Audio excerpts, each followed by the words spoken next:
उरले सुरले जपून वापरायची सवय किती छान होती. उरले सुरले जपून वापरायची सवय किती छान होती. आयुष्य साधच होतं तरी मजा काही और होती. तोडकी मोडकी कंपास पुन्हा जोडून वापरत होतो. तोडकी मोडकी कंपास पुन्हा जोडून वापरत होतो. झिजली जरी पेन्सिल तरी टोपण लावून लिहित होतो. तुटलेलं पेन पुन्हा पुन्हा स्प्रिंग बदलून वापरत होतो. बरं का, तुटलेलं पेन पुन्हा पुन्हा स्प्रिंग बदलून वापरत होतो. एकच पेन खूप जपून रिफिल करून वापरत होतो. जुनीच पुस्तकं वर्तमानपत्राचं कव्हर घालून वापरत होतो. जुनीच पुस्तकं वर्तमानपत्राचं कव्हर घालून वापरत होतो. तुझी पुस्तकं दे बरं मला, काय तुझी पुस्तकं दे बरं मला असं आधीच सांगून ठेवत होतो. जुन्या वयांची कोरी पानं दाभण वापरून शिवत होतो.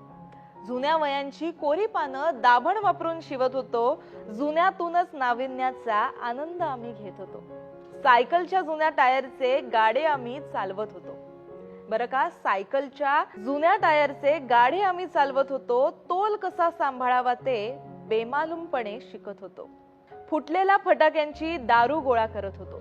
फुटलेल्या फटाक्यांची दारू गोळा करत होतो. उरलेल्या चिंध्यांचा मस्त गरगरीत चेंडू करत होतो. तुटलेल्या स्लीपरला पिन लावून वापरत होतो. तुटलेल्या स्लीपरला पिन लावून वापरत होतो. ध्येयाकडे न थांबता तरीही पावलं बरं टाकत होतो. फुटलेल्या बांगड्यांनाही वाया घालवत नव्हतो. लहानपणी आम्ही फुटलेल्या बांगड्यांना सुद्धा वाया घालवत नव्हतो. दगडांचा बच्चू तर फरशीची लगोरी करत आम्ही खेळत होतो. फाटलेल्या गोधडीला ठिगळं लावून सजवत होतो. फाटलेल्या गोधडीला ठिगळं लावून सजवत होतो. उरलेल्या कापडांना धाग्या दोऱ्याचं सांधण घालत होतो. गंध जरी जुना असला तरी छंद मात्र नवा होता. गंध जरी जुना असला तरी छंद मात्र नवा होता. काटकसर अन बचतीचा संस्कार चिरकाल होता.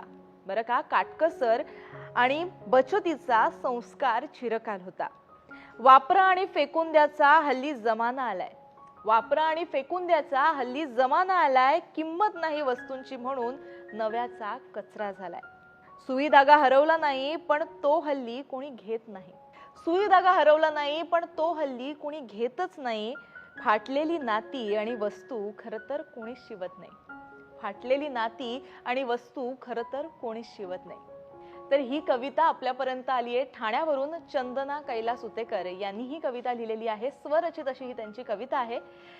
त्यांचं सुद्धा काव्य सखीमध्ये सामील झाल्याबद्दल खूप खूप स्वागत आणि खूप खूप अभिनंदन.